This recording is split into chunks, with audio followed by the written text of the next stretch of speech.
Halo semuanya, hari ini saya akan membahas mengenai latihan soal-soal ya untuk SKB CPNS. Semoga teman-teman nanti dimudahkan dan lulus menjadi CPNS. Terima kasih juga sudah mampir ke channel ini dan jangan lupa untuk subscribe ya. Oke, kita akan membahas untuk soal yang nomor 1. Catatan atau rekaman kesehatan seorang pasien yang meliputi anamnesis, pemeriksaan fisik, pemeriksaan penunjang, diagnosis dan pengobatan disebut A. Rekam medis, B. Status pasien, C. Kartu menuju sehat, D. Resum penyakit. Jawabannya A. Rekam medis. Ini semua teman-teman pasti sudah paham ya. Oke, untuk soal nomor 2. Berapa lama batas waktu penyimpanan rekam medis menurut Permenkes? A. 3 tahun, B. 5 tahun, C. 10 tahun, dan D. 15 tahun. Jawabannya C. Yang 10 tahun. Ini mungkin mengacu ke Permenkes yang nomor 269 ya tahun 2008 yang lama. Karena untuk Permenkes yang sekarang nomor 24 tahun 2022 itu tentang rekam medis elektronik.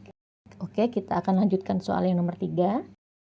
Persetujuan yang diberikan oleh pasien atau keluarganya berdasarkan penjelasan mengenai tindakan medik yang dilakukan terhadap pasien tersebut adalah A. General consent, B. Informed consent, C. Resum medis, dan D. Presumed consent. Jawabannya adalah B. Informed consent. Untuk general consent itu formulir persetujuan yang digunakan yang diajukan kepada pasien atau keluarga sebelum pasien tersebut menerima pelayanan. Kalau untuk resum medis merupakan ringkasan kegiatan atau masa perawatan dan pengobatan yang dilakukan oleh dokter kepada pasien. Dan untuk presumed consent itu persetujuan tindakan medik yang dilakukan tanpa adanya persetujuan dari pasien atau keluarganya karena berguna untuk menyelamatkan nyawa pasien tujuannya. Untuk soal nomor 4, dalam ICD-10 terdapat tanda baca NEC. Apakah maksud dari tanda baca tersebut? A. Tanda kode primer untuk penyebab penyakit, dan B. menunjukkan bahwa istilah atau kode lain berguna dalam proses pengkodean. C.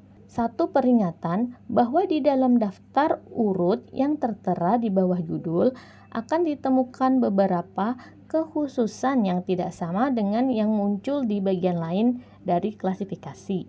Yang D. Tanda kode tambahan untuk manifestasi. Jadi jawabannya C. Dan kita akan berlanjut ke soal yang nomor 5 ya. Apa tujuan dari proses pengkodingan sesuai ICD? Kecuali, berarti ini yang bukan ya teman-teman ya. Yang tidak merupakan tujuan dari ICD itu sendiri. A. Untuk keseragaman data. B. Untuk menghasilkan informasi yang akurat. C. Untuk proses akreditasi rumah sakit agar menjadi lebih mudah. Dan D. Untuk informasi toleransi. Jawabannya C. Ini maksud untuk keseragaman data itu seperti ini contohnya. Misal diagnosa hipertensi, dia akan diberikan kode dengan I10. Untuk DM E14, jadi seragam, mempunyai keseragaman data.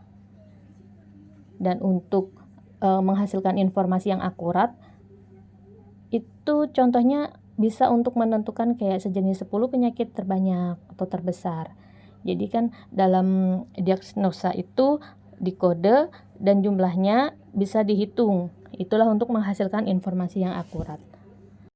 Untuk soal nomor 6, sebelum mengcoding ICD-10, langkah awal yang harus diketahui adalah lead term dari diagnosis tersebut. Sebagai contoh, ada pasien yang masuk, kemudian dokter mendiagnosa bahwa penyakit yang diderita oleh pasien tersebut adalah rubella artritis. Kemudian dokter meminta seorang tenaga reka medis untuk mengkoding diagnosa tersebut.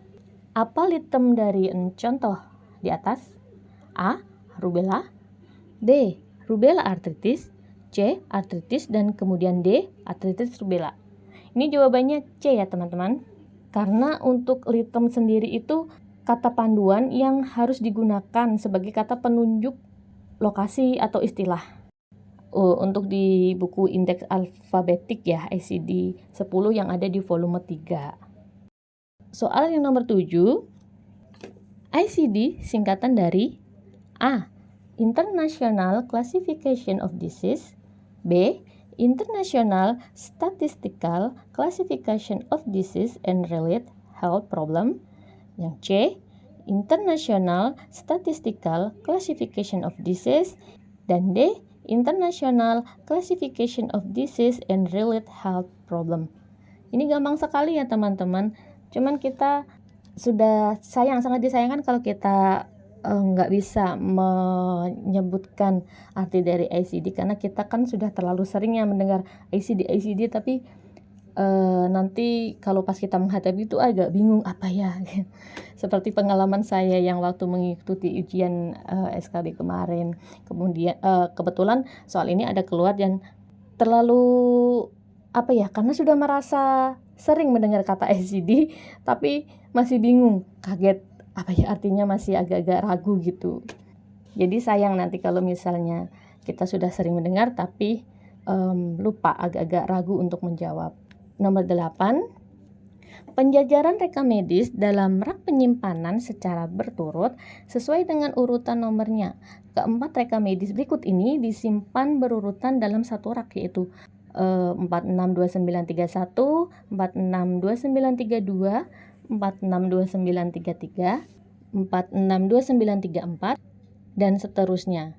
Apa nama sistem penjajaran dokumen reka medis tersebut? A. Strike Numerical Filling System, B. Terminal Numerical Filling System, C. Middle Digit Filling System, dan D. Unit Filling System. Jawabannya A ya, yang Strike Numerical Filling ya, sistem. Ini untuk terminal itu menggunakan terakhir, filling, penyimpanan yang terakhir. Kalau ini kan lurus ya, jadi 31, 32, 33, 34, 35, 36, nanti akan seterusnya seperti itu. Kalau yang middle dia memakai nomor yang di tengah. Oke, kita akan lanjutkan soal yang nomor 9 ini sama dengan nomor yang 8. Jadi langsung 10. Seorang pasien mengalami gangguan metabolisme yang ditandai dengan tingginya kadar gula darah. Masuk kategori kode apa jika kondisi tersebut dalam ICD 10? A. Chapter 1 A, yang B Chapter 1 B, yang C Chapter 4 E, dan D Chapter 3 D. Ini jawabannya C ya teman-teman, karena kita bisa lihat nih, untuk kadar gula darah itu mengarah ke DM ya, diabetes mellitus. Sedangkan diabetes mellitus sendiri itu dia mempunyai kode E14. Jadi kita masuk ke dalam sini, yang C chapter 4, yang E. Untuk soal nomor 11, seorang pasien terdiagnosa hipertensi dan CKD. Pasien tersebut datang ke rumah sakit dengan menggunakan BPJS. Apa kode ICD-10 yang tepat untuk pasien tersebut yang sesuai dengan kaidah coding? A. I10 dan N18.9, B. I10, C. N18.9, dan D. I12.0. Jawabannya D ya teman-teman, karena kita memakai kaidah coding ya, kaidah coding yang ada di BPJS itu. Kalau tidak memakai kaidah coding kan kita bisa mengkoding untuk hipertensi sebagai diagnosa primernya I10 dan CKD diagnosa sekundernya N18.9. Tapi karena kita ada kaidah coding, jadi kita untuk diagnosa hipertensi dan CKD kita menggunakan I12.0 ya, yang itu hypertensive renal failure ya. Oke, yang untuk Soal nomor 12, seorang staf rekam medis sedang bertugas dan menerima telepon dari seseorang yang mengaku petugas asuransi di kota C dan minta penjelasan tentang penyakit pasien untuk mengurus klaim asuransinya. Bagaimana yang seharusnya langkah seharusnya yang dilakukan oleh staf tersebut? A. Memberikan informasi langsung. B. Meminta kebenaran dari data penelpon. Dan C. Dibacakan penyakit pasien sesuai catatan dalam rangka rekam medis. Dan D. Menganjurkan agar penelpon datang dan menunjukkan syarat-syarat yang dibutuhkan. Jawabannya adalah D. Soal nomor 13. Salah satu indikator di rumah sakit dikenal dengan BOR. BOR di suatu rumah sakit pada tahun 2023 adalah 75%. Apakah makna dari data tersebut? A. Rata-rata pasien dirawat pada tahun 2023 adalah 75%. Yang B. Terdapat 75 orang yang dirawat setiap hari pada tahun 2023. Yang C. Pemakaian tempat tidur di rumah sakit tersebut pada tahun 2023 adalah 75%. Dan D. Dari 200 tempat tidur yang tersedia, 75 yang terpakai di tahun 2022. Jawabannya adalah C, yaitu pemakaian tempat tidur di rumah sakit pada tahun 2023 itu 75%. Karena kalau untuk BOR sendiri itu singkatannya dari bed occupancy rate, yaitu persentase penggunaan tempat tidur. Dan perhitungannya dia menggunakan rumusnya hari perawatan dibagi tempat tidur dikalikan jumlah hari dalam satu periode dikalikan 100%.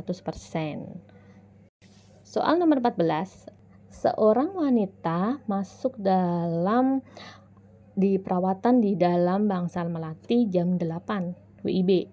Kemudian pada pukul 7 WIB di hari yang sama pasien tersebut pindah ke Bangsal Anggrek. Petugas Bangsal Melati melakukan sensus harian rawat inap atau SHRI pada pukul 24 WIB. Bagaimana status pasien tersebut dalam SHRI Bangsal Melati hari itu? A. Sebagai pasien pindahan. B. Sebagai pasien dipindahkan. C. Pasien rujukan. Dan D. Pasien keluar. Ini sebagai pasien dipindahkan ya, jawabannya B. Karena apa? Dia pertama kali dirawat di Melati dan dia pasiennya baru. Kemudian setelah dari Melati dalam waktu berapa jam ini ya? Dari jam 8 sampai jam 5 sore dia baru dipindah ke Bangsal Anggrek. Berarti dia dipindahkan.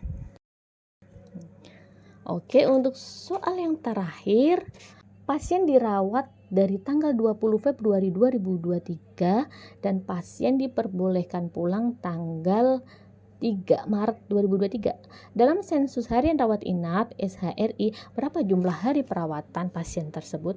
Kita hitung jumlah hari perawatannya itu. Pasien dirawat tanggal 20 Februari dan kita tahu Februari itu sampai tanggal 28. Jadi 20 ke 28 yaitu 8 hari. Itu untuk Februarinya. Kemudian pasien ini pulang dari tanggal 3 Maret. Maret itu dihitung ini dari tanggal 1 sampai 3. Berarti 3. Yang Februari tadi 8 ditambah 3 jadi 11. Jadi jawabannya B. Oke, demikian latihan soal SKB CPNS. Semoga teman-teman nanti dimudahkan bisa lulus, dan jangan lupa ya di subscribe, dan nanti akan saya coba membuat soal lainnya yang SKB yang sesuai yang pernah saya alami tahun 2020 kemarin. Oke, terima kasih teman-teman.